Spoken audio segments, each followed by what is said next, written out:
Think about the last time you thought about posting a photo online, but stopped. You opened the app, framed the shot, and then you waited in that tiny pause. In that split second, your brain starts running a rapid-fire calculation. Will people like this? Does it make me look successful? Is this moment interesting enough to earn validation from hundreds of followers I haven't actually spoken to in years? This hesitation suggests that, on a subconscious level, your brain perceives a risk in hitting share. It is an internal friction, a subtle signal that your mind is attempting to shield your private reality from public scrutiny. The very distance between living a moment and deciding to broadcast it exposes a quiet truth. Maintaining a digital identity is exhausting work. This diagram shows the makeup of active social media users, highlighting a massive demographic.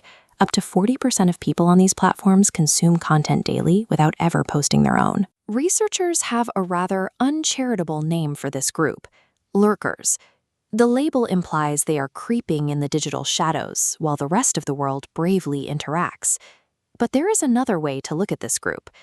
By choosing not to share, they bypass the mental tax that comes with public performance, engaging with the world without the constant pressure to prove their worth. Staying quiet online requires a conscious choice. It operates as an intelligent rejection of a social system that demands constant participation. In the 1950s, Erling Goffman noted that humans naturally wear different masks depending on the situation. We curate our behavior to manage how colleagues, friends, or strangers perceive us in physical spaces. Social media took that perfectly normal instinct and strapped it to a megaphone. Instead of shifting masks across different rooms, we are forced to wear one fixed mask on a stage with a billion-person audience, permanently. One awkward remark in a caption stays there, archived for anyone to judge whenever they want. Balancing the pressure to look interesting with the fear of permanent public missteps creates immense anxiety. The mental fatigue you feel scrolling comes from the relentless demand to uphold a flawless, static public identity. Even if you never post, the simple act of browsing sets off a series of traps. Scrolling through feeds automatically triggers social comparison in your brain. You see the curated vacations, the spotless houses, the relationship milestones. Consciously, you know it's a carefully staged highlight reel, but your subconscious mind doesn't filter for lighting tricks and multiple takes. It processes those images as baseline reality. Here we see how that imbalance plays out. When comparing your quiet Tuesday afternoon to someone else's peak life event, your brain bypasses logic and registers exactly one thought: they have more than me. People who opt out of the posting cycle see this dynamic clearly. They avoid this arena because they recognize the entire structure is rigged against their mental well-being. Psychology offers a framework for this behavior called self-determination theory. It argues that humans thrive only when they feel absolute control and autonomy over their own choices, completely free from outside pressure. This diagram illustrates two distinct ways we view ourselves. The chaotic outward lines represent public self-consciousness, constantly asking, how will this look to everyone else? The path that spirals inward represents private self-consciousness. It focuses on a much quieter question: how does this feel to me? This provides context for why many people who avoid Instagram will still spend hours on YouTube.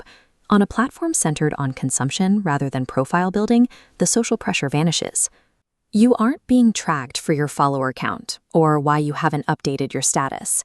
You are simply allowed to exist, regaining control. That same desire for autonomy dictates human connection. Rather than chasing 1,000 shallow reactions, they invest energy into a handful of deep, meaningful relationships. Choosing to stay quiet online is a deliberate, strategic architectural choice. It builds a protective wall around your internal mental space, prioritizing it over external social approval.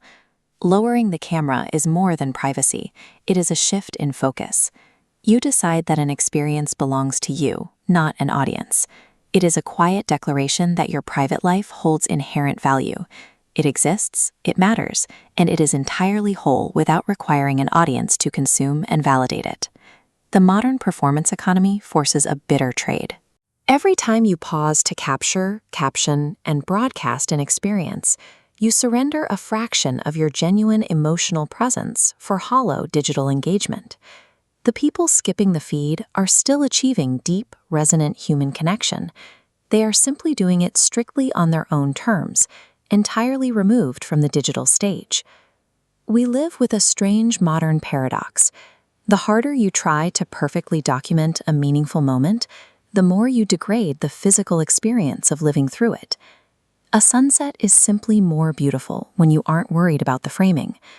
The rush of seeing likes pour in burns off quickly. Contrast that with the quiet, lasting fulfillment of a memory that remains entirely yours, untouched by public opinion. When looking back at a life well lived, the math is incredibly clear. People regret the trips they didn't take and the conversations they didn't have. Nobody looks back and wishes they had posted more content. Choosing to keep an experience private is not a sign of isolation. It is a decision to prioritize the quality of your actual life over the quality of its digital reflection, protecting a version of yourself that doesn't need a screen to feel real.